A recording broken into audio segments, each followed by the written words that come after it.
Miguel Antezana es analista político y nos acompaña esta tarde. Miguel, ¿cómo estás? Bienvenido. Pamela, buenas tardes, ¿cómo estás? Muy bien, gracias por atendernos. Hablemos de esta encuesta de Datum. Tengo la campaña todavía está tibia, ¿no? Muy tímida. ¿A qué atribuyes esta situación que parece no mover mucho el tablero de preferencias? Bueno, yo creo que hay muchos elementos que tenemos que ver más allá de las cifras, de la foto que toman las encuestas, que como tú decías en la introducción, como que no se ha movido mucho, ¿no? Están prácticamente las mismas personas en los primeros lugares y tenemos en la cola a 20 y pico candidatos que no figuran, que no aparecen. Y eso precisamente es consecuencia quizás de tener unas campañas electorales muy malas.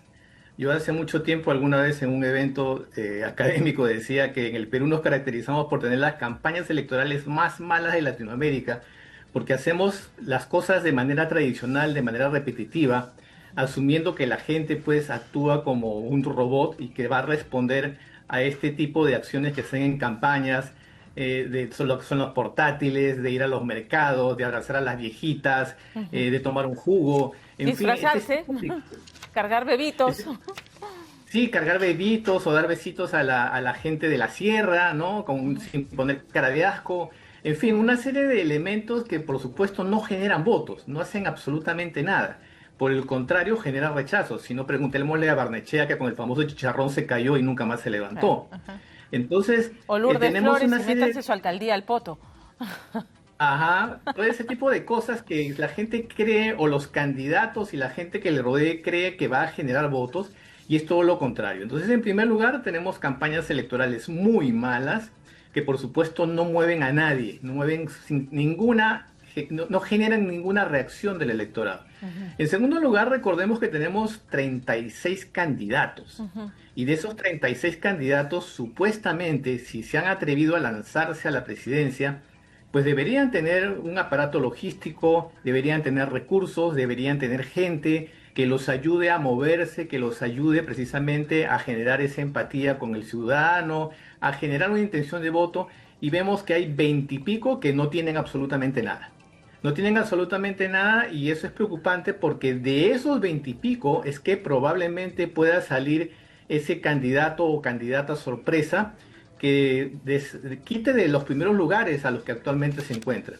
Yo creo que va a suceder lo que ha venido sucediendo en los últimos años, que va a aparecer algún candidato en el que el electorado va a decir, bueno, votemos por este para que no salga el primero, para que no salga el segundo, y va a ser la sorpresa, pero no va a ser como efecto de la campaña electoral, va a ser simplemente el efecto del rechazo que se tiene a la misma clase política de siempre, a la misma gente de siempre, y precisamente a la ausencia de discursos que jalen, que puedan conectarse con la gente. Tú ves que López Chau, por ejemplo, que ya empezó a tímidamente subir, ya no sería el candidato sorpresa, ese candidato que además pueda recoger el voto en el sur, que es importante en zonas rurales que son muy refractarias a votar por un candidato de derecha, de centro derecha. Yo creo que López Chao, si bien es cierto, todavía tiene un margen de maniobra, el techo no lo tiene muy alto, que digamos, sobre todo por todas las acusaciones que tiene de posiciones de izquierda o de ultraizquierda de su pasado, y también una serie de investigaciones que tiene que ver de la fiscalía. Y eso no digo que vaya a tumbar la candidatura, pero precisamente todos los competidores generalmente en campañas se agarran de los puntos débiles, de los talones de Aquiles de los otros. Entonces ahí comienza lo que es la guerra electoral, y en algunos casos la guerra sucia. Entonces yo no sé si necesariamente López Chau va a aglutinar por lo menos el sector de izquierda, porque además recordemos que salimos de un gobierno de izquierda.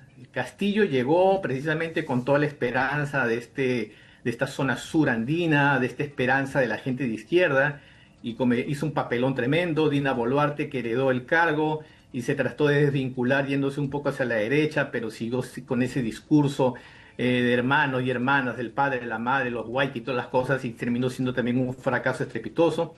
Por lo tanto, la izquierda, digamos que no tiene ahorita mucho que ofrecer al electorado.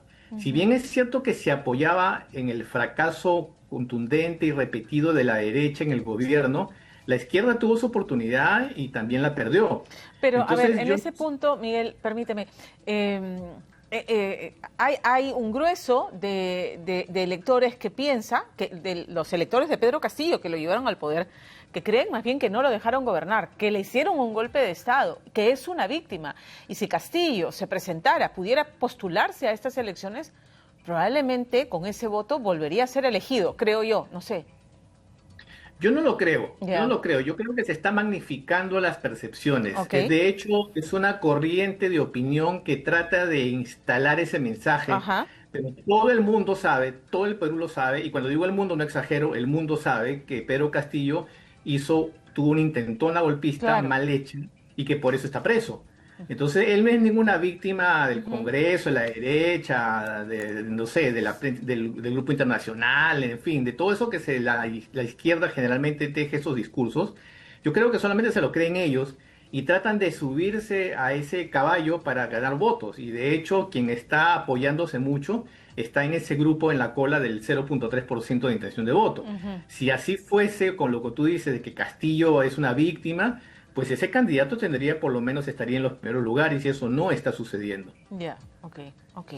Muy bien, entonces, digamos, aún está por verse y ese candidato sorpresa pudiera emerger como ocurrió con Castillo en el último mes de campaña, ¿no?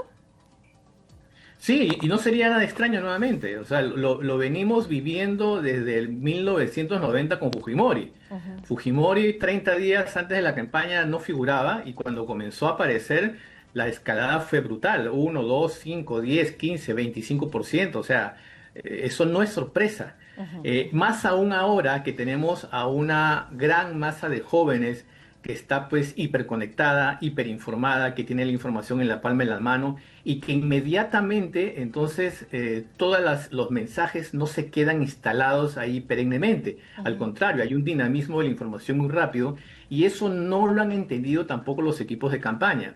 Lo único que han hecho, y también muy torpemente, es utilizar la inteligencia artificial para hacer videos, para hacer spots, creyendo que con eso van a jalar la intención de voto de los jóvenes.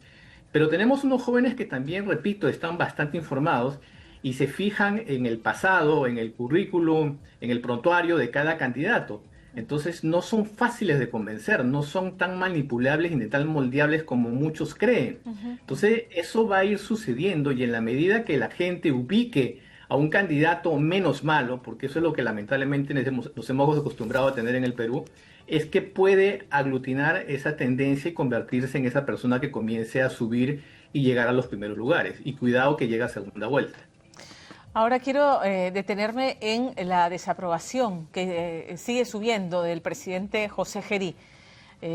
Van sumando ya varios temas, no solamente las reuniones con los empresarios chinos y la sospecha de que lo mismo que se le señalaba cuando era congresista, que hacía lobbies siendo congresista, lo está repitiendo desde Palacio de Gobierno.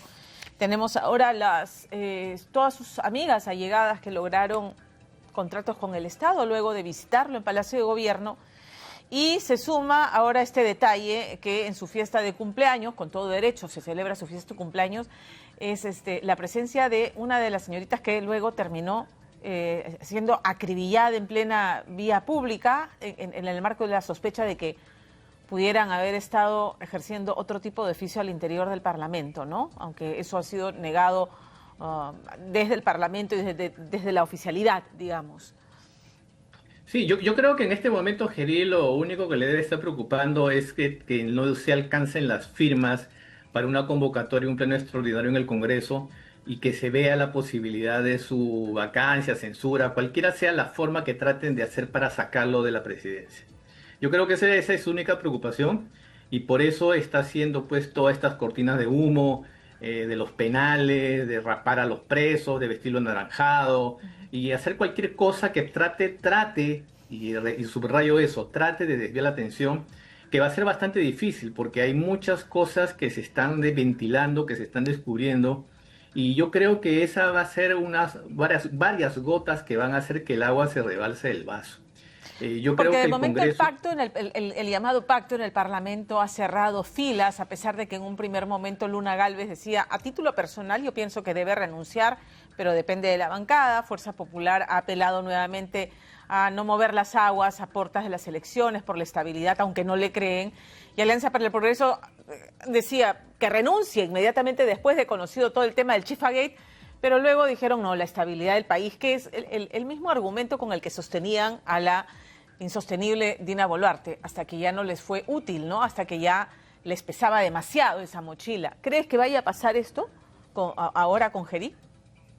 Mira, yo creo que en el Congreso hay una ceguera del poder tremenda, que no se dan cuenta que esa frase de pacto mafioso está instaladísima en la sociedad y que les está haciendo precisamente pasar factura en lo que son las preferencias electorales.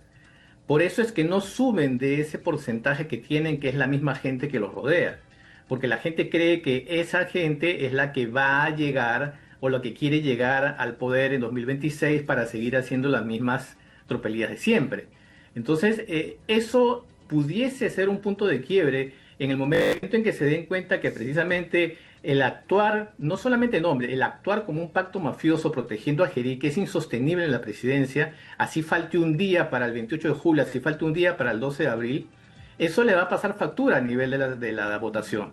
Entonces, en la medida que se acerque el 12 de abril y se den cuenta que precisamente su inacción frente a esta vagabundería de Gerí le va a pasar factura en las elecciones, pudiera que se vean tentados o forzados a censurar a la mesa directiva y sacar a Gerí de la presidencia. Por lo tanto, no todo está cantado. Ellos pueden decir lo que quieran, pero la presión social y la presión de la intención del voto puede hacer que ellos cambien de opinión y se vean, repito, forzados a sacarlo del poder.